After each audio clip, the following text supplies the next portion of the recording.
Pred pozdvihovaním som uvidela ukrižovaného Pána Ježiša, ktorý mi povedal: Priprav sa na utrpenie. Poďakovala som sa Pánovi za túto pripravujúcu milosť.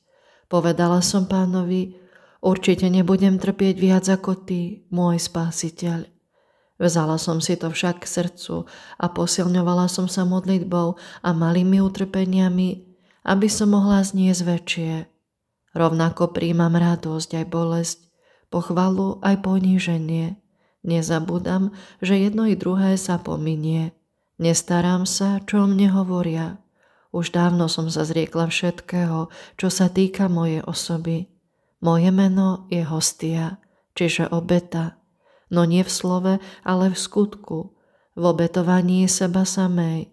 V pripodobnení sa Tebe na kríži, ó dobrý Ježišu a učiteľ môj. Mária, naša prostrednica, ďakujeme Ti, že stojíš s pozdvihnutými rukami a ústavične za nás oroduješ pred trónom najvyššieho Boha. V jednote s Tvojim bolestným a nepoškvrneným srdcom sa túžime prihovárať spolu s Tebou, preláskavá Matka, aby sme na Tvoj materinský príhovor získali hojné milosti pre záchranu duší, ktoré hynú.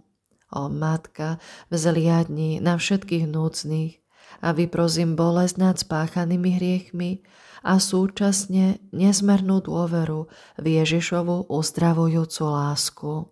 Ježišu, láska a milosrdenstvo. Dvíhame svoj zrak k posvätnej hostii a očami viery ťa vidíme. Ukrývame sa v Tebe, aby si mohol skrze nás zjavovať svoju tvár.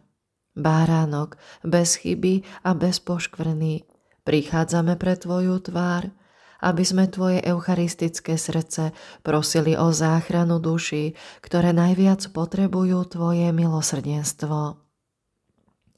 Vylej na nich skrze nepoškvrnené srdce Tvojej presvätej Matky prúd milosrdenstva, aby ich očistil, uzdravil, občerstvil a posvetil. Daj, aby prahli po prebývaní s Tebou.